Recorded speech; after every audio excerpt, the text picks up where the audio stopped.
Hey guys, welcome back to Gear 4. My name's Paul, and today we're taking a look at the Wurkkos TD04 tactical flashlight.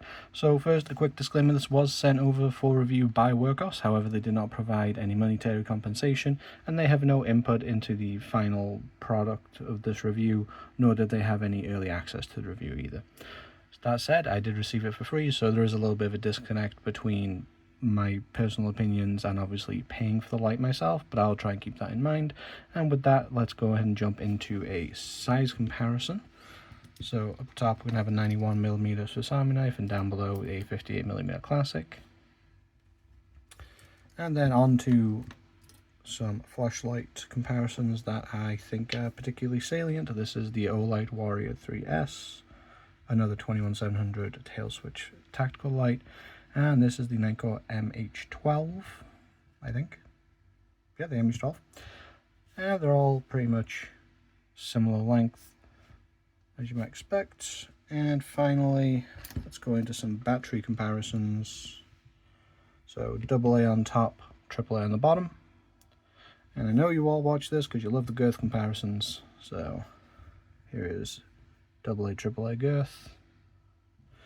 And compared to the cell it actually runs on, comes included with a 21700. And girth comparison. And since we have this battery out, let's go ahead and jump straight into a design overview. Now, I've noticed a trend recently in flashlights where instead of unscrewing at the tail, they're tending to unscrew at the head a bit more, which I guess, sure. Now, one thing you're going to notice here is that it's, you can't really see that, 1 second. Yeah, there you go. There's actually another spring. So whereas in a lot of flashlights you'd only have a spring for the negative connection, and then the positive is actually just a plate basically. Here we have a double spring connection, and just in case you get confused, you actually have a little marker here telling you which is which. And the double spring connection is great because it basically puts the cell under compression from both sides. Because what can happen when you have a flashlight and you have it turned on, you drop it, what can happen is that it can basically bounce against the spring, and then the connection is lost, the flashlight turns off, which means that you just dropped a flashlight in the dark and now it's turned off. Having this double spring setup, it may have other benefits, but the main one I'm aware of is that by having two springs, it makes it more resilient to not turning off when dropped. Now, getting into the body of the flashlight, the anodization is very even, nice. It's kind of a matte finish. We have a lot of texturing on the handle, including some nice heat dissipation. For a pocket clip, decently sturdy, decently thick. It's a deep carry design, of course, with a tail switch. We are going to have a decent amount that is protruding. So we have a rubberized tail cap switch on the back here, some lanyard holes, and then a side switch with built-in indicator. Going up to the front, we have some crenulations, which do have some tactical application. And then looking, we do have a fairly deep orange peel reflector. Now, I don't know if this is a version difference, however, the manual I received with mine did say this was a smooth reflector, which it most definitely is not. Not that I'm complaining, because the beam performance of this is actually pretty nice. And with that said, let's take a quick look at what we get in the box with the Wurkkos TD04.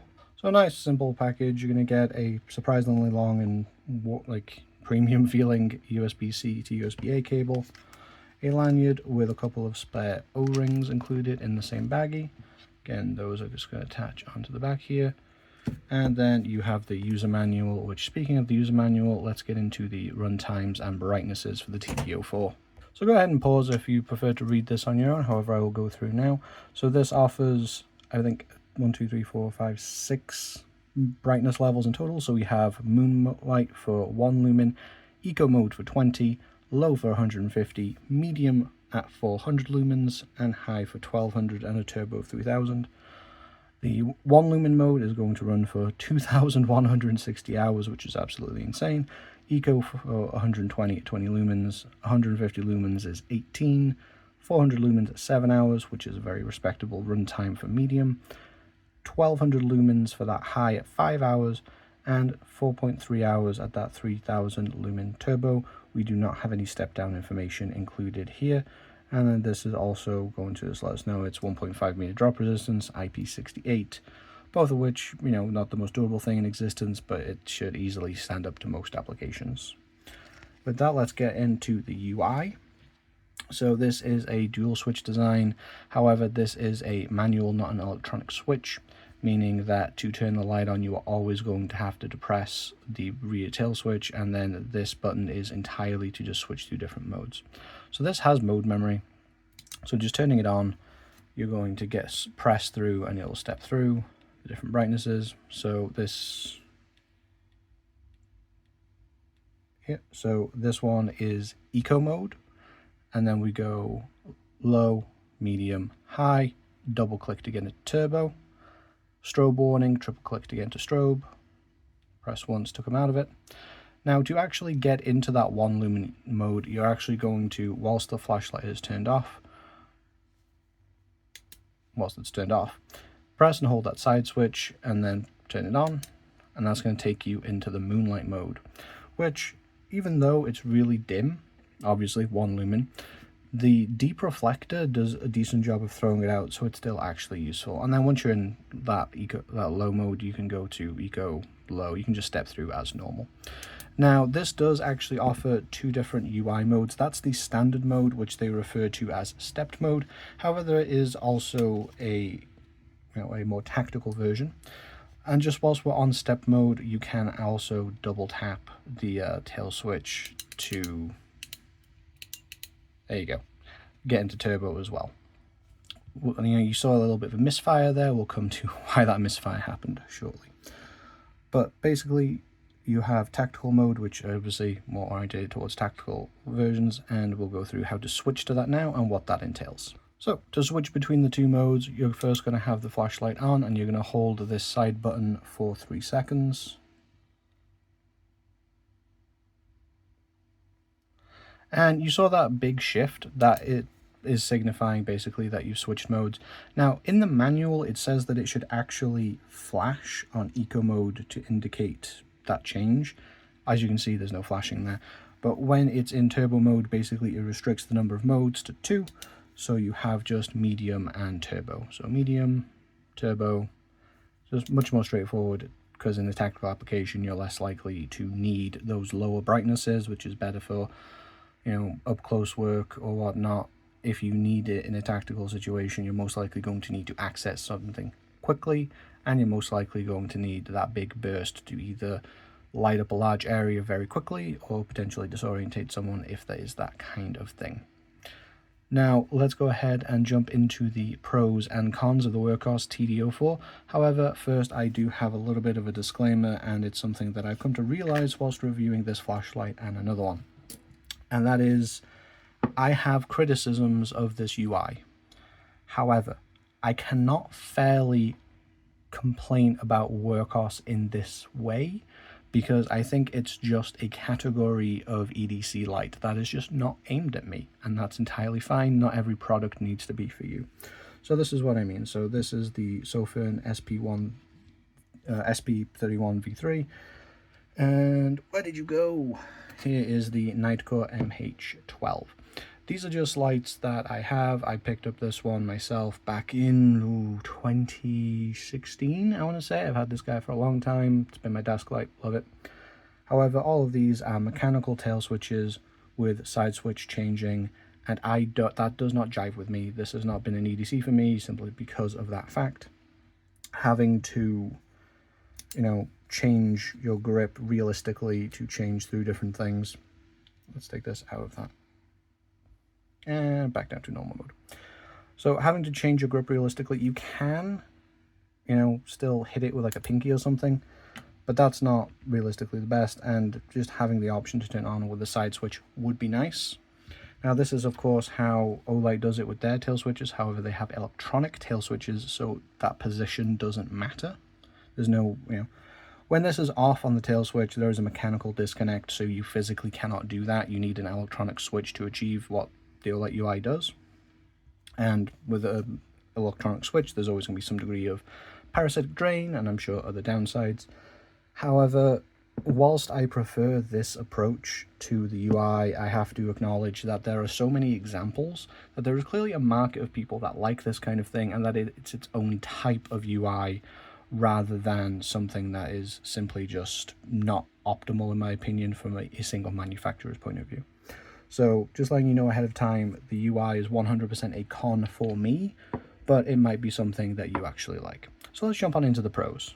So first of all, this is a very well-built flashlight. It does feel incredibly durable, and it feels like it would be perfectly suited to environments where it could be expected to be knocked, dropped, take a little bit of abuse just in terms of where it's going to go through. So if you're in a job where you can expect to put your gear through some hard use, I actually am pretty confident that the TD04 would stand up the test of time to you. IP68, 1.5 meter drop resistance, mineral glass crystal for the lens so that it's more scratch resistant. Overall, I just think this will work really well. And in terms of the type of environment that you can use it in, this rear tail clicky is quite large and protruding, which means that, and I have tested this, it is extremely easy to find and manipulate whilst you're wearing gloves of various thicknesses, work gloves, winter gloves, that kind of thing. So that is definitely a strong positive. Next up, this has a lot of brightness options, and I absolutely love that. Moonlight mode I wish was a little bit easier to access, but this is a tactile flashlight, so shunting that off to something a little bit less convenient makes sense to me. But having so many options, and even having like the split between eco and low, I think is very nice nuance to the UI. And then having separately a separate UI for the tactical applications, I think that's fantastic. When you have a dedicated kind of tactical light like this and you can separate the functions out like that, I think that's fantastic and a great way to approach it, because it makes it more suitable for general applications and EDC, and that's always going to be a plus. It's going to be a selling point for a wider range of people and just make it more applicable to your daily life. Next up, we do have USB-C charging here beneath a flap, and of course USB-C charging is going to be just the standard, the preference for most people nowadays. You probably have a cord like this to charge your phone or other accessories or other flashlights even. So being able to charge your gear with needing less types of cables, I'm not an advocate of the single cable life personally, but needing less types of cables is definitely something that I think is a pro for this particular light. And then it's just overall pretty good value. This kind of tactical light with this kind of build quality, I'm used to thinking of things like Streamlight, things that are admittedly are more USA made, that tend to run in higher prices. I think this was about $40. Don't quote me on that. I don't have the specific price right now, but there will be a link to this down in the description below for you to check it out yourself. And I do think it's a fair price. Now let's jump on into the cons, as there are some things here besides the UI that just make this not the greatest of experiences that I think are worth considering. Now, first of all, the UI is the big thing that puts me off these kinds of lights, simply because that's an awkwardness I don't need. However, in terms of a tactical light, if you're going out walking and you feel like you need something with a little bit more security, I think this would actually do just fine. But this all revolves around this tail switch, and when you put such focus on a tail switch like this, it needs to be good, and this is not good. So there are actually two things wrong with this. First of all is that this rubber cap over the top of the button is oversized. Obviously, you can see how much play we're getting out of the cap itself there. That means that there's a little bit of like depression or squidge to the cap itself. Understandable. Not the end of the world. However, the switch itself also has some mush to it, and this, like latency in gaming, is going to stack on top of each other and just give you a really mushy switch, which is not a good time. And you might be thinking, it's not the end of the world, you're just gonna, you're gonna depress it all the way regardless. And yes, that's just a little bit of a feel thing. However, as you saw earlier in the video, having to like double tap like that when you have a mushy switch is actually more difficult, and that's because the line between momentary on, which another pro of this flashlight, momentary on is fantastic, and being on is so small compared to the amount of mush in the switch. Let me see if I can actually show this. So I'm going to start depressing now. and that's where it comes on. I hope you can see how much travel there actually is, and then from it being on, it's roughly the same amount of travel, I think. And that really detracts from both being able to switch to turbo in that way. It makes it much more difficult and just kind of like lowers the quality of using it generally. And on the topic of this button, which apart from the UI is really the weak point, is that this won't tail stand.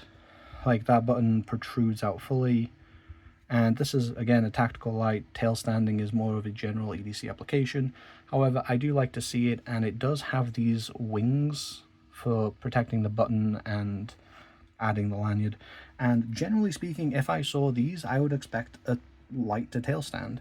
MH12 has those wings, tail stand. SP31V3 has the wings, wheel tail stand. So it feels like this is either a missed opportunity or kind of just a miscalculation. If you're going to have these wings here anyway, it should do it, particularly because if you can't tail stand, it means that this is standing proud anyway. So you can still accidentally turn it on. Those wings aren't providing the protection they are meant to. But overall, the cons here are largely just nitpicks. Apart from the UI, if you can get down behind the mechanical switch side light UI where you have to keep changing grips or whatnot, or you're happy to just change modes with your pinky and the mushy switch doesn't bother you, this is a fantastic light. It's at a great price point. It hits all of the tactical notes very well. Obviously, these are not the most aggressive crenulations, but they're there. And it is large enough that when it's in a hammer grip, it will protrude quite nicely from your fist, even if you have quite large hands.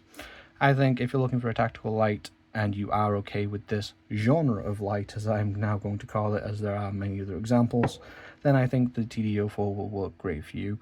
But what do you think? Just let me know in the comments down below what you think of the TD04. Do you like this kind of like tail switch, side switch switching thing? Or are you like me and you prefer the electronic switch version? And this is my first light from Wurkkos. Do you like Wurkkos lights? Are there any that you'd like to see on the channel? Let me know down there as well. And once you're down there, I'd appreciate if you hit that like button and subscribe. It does greatly help the channel. And if you'd like to help the channel more, please consider a Patreon, a YouTube membership, or even a donation through Coffee. You can tell that I'm getting a little bit out of breath as I speed run through this spiel, but that's the end of the video, and I hope you have a wonderful rest of your day.